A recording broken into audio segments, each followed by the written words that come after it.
Bonjour les CE1. Une nouvelle leçon des sciences de la vie et de la Terre.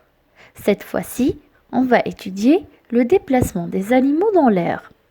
Les expressions à retenir sont voler, les ailes, l'envol, l'oiseau, l'insecte.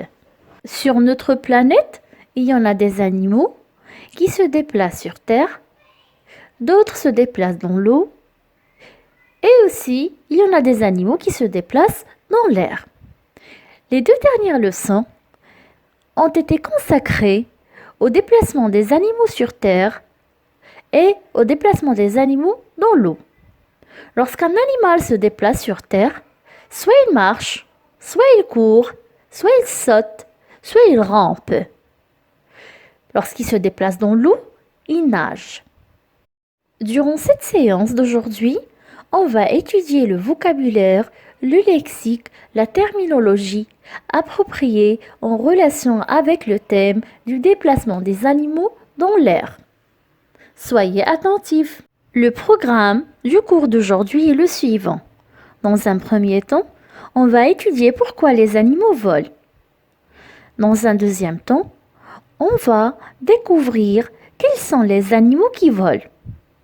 Dans un troisième temps, on va observer et constater qu'un envol d'un oiseau passe par des étapes. Ensuite, on va consolider, on va réviser les 3 leçons des sciences de la vie et de la Terre qu'on a traitées durant cette période. Finalement, je vais vous annoncer le travail à faire sur le livre des sciences de la vie et de la Terre, mon éveil scientifique. Pourquoi, à votre avis, les animaux volent? Les animaux se déplacent dans l'air ou bien les animaux volent soit pour rechercher la nourriture, rechercher quoi manger, soit pour se mettre à l'abri, se cacher dans le nid, bien se mettre dans le nid, soit pour s'échapper d'un danger, s'enfuir d'un risque, soit pour assurer la sécurité des nouveaux petits qui vont sortir des œufs. On dit dans ce cas que les oiseaux volent pour se reproduire.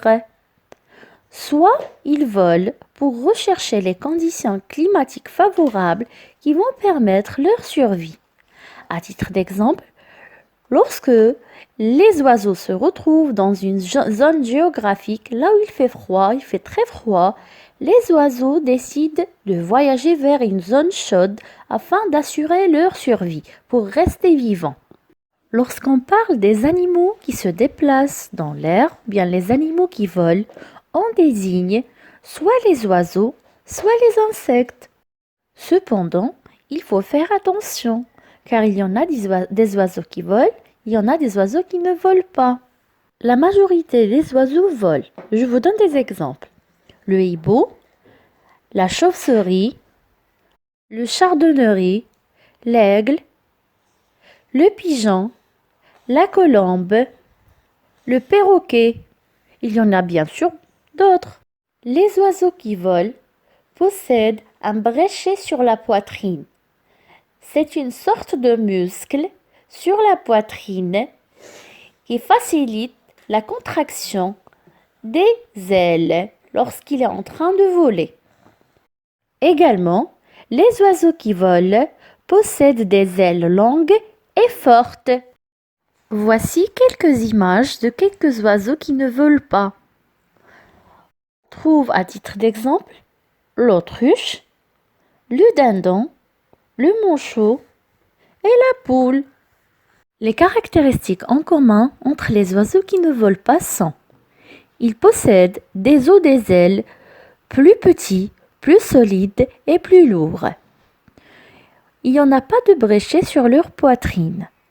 Sur leur corps, on trouve plus de plumes, ce qui nous donne un corps lourd.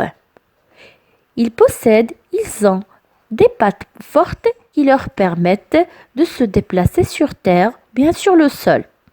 Quelques-uns d'entre eux ont des pattes palmées, ce qui leur permet de se déplacer dans l'eau, bien de nager.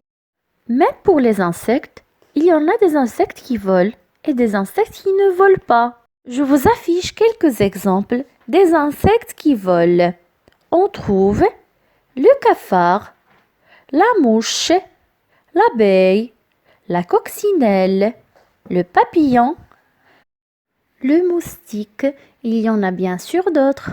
Parmi les insectes qui ne volent pas, on trouve le cloporte, le scorpion, le mille-pattes, le poisson d'argent, l'araignée et le ver de terre. Il y en a également d'autres. La différence entre les insectes qui volent et les insectes qui ne volent pas est la suivante. On trouve des ailes chez les insectes qui volent et les insectes qui ne volent pas n'ont pas des ailes. L'action de voler, on l'appelle le vol. L'action de s'envoler, de prendre son vol, de quitter le sol pour voler, on l'appelle l'envol. L'envol d'un oiseau passe par des étapes avant qu'il se stabilise dans l'air pour dire à ce moment que l'oiseau vole. Voilà, la leçon d'aujourd'hui est achevée, mais avant de vous annoncer le travail à faire, je compte réviser avec vous les 3 leçons du déplacement des animaux dans la nature. Déplacement des animaux sur terre, déplacement des animaux dans l'eau et déplacement des animaux dans l'air. Les animaux qui vivent sur terre, ils marchent, ils courent, ils sautent, bien ils rampent. Lorsqu'un animal marche, on parle de la marche. Lorsqu'il court, on parle de la course. Lorsqu'il saute, on parle du saut. La marche, la course et le saut se réalisent grâce à des pattes fortes. Lorsqu'il rampe, on parle de la reptation. La reptation se réalise soit avec des pattes comme le cas d'un crocodile, soit sans pattes comme le cas d'un serpent. Lorsqu'on parle des animaux qui vivent dans l'eau, bien qui passent un grand moment dans l'eau, on dit que ces animaux nagent. On parle de la natation. Ils nagent grâce à leurs nageoires. Et également, lorsqu'on étudie des animaux qui passent un grand moment dans l'air, on dit que ces animaux volent. Lorsqu'on parle d'un animal qui vole, l'action de voler passe par 2 étapes. L'envol, le fait de quitter le sol, et le vol, lorsque l'animal se stabilise dans l'air et il commence à se déplacer. Les animaux volent grâce à leurs ailes. C'est le moment de vous annoncer et vous accorder un travail à faire. Je vous invite à faire l'exercice 1 de la page 54, à colorier les animaux qui volent en jaune et ceux qui ne volent pas en vert. Et à réaliser également et à effectuer l'exercice 2, la page 55. Je vous demande de numéroter les étapes d'un envol d'un oiseau en utilisant les nombres de 1 jusqu'à 6. Notre séance des sciences de la vie et de la Terre d'aujourd'hui est terminée. Je vous remercie pour votre attention et à la séance prochaine.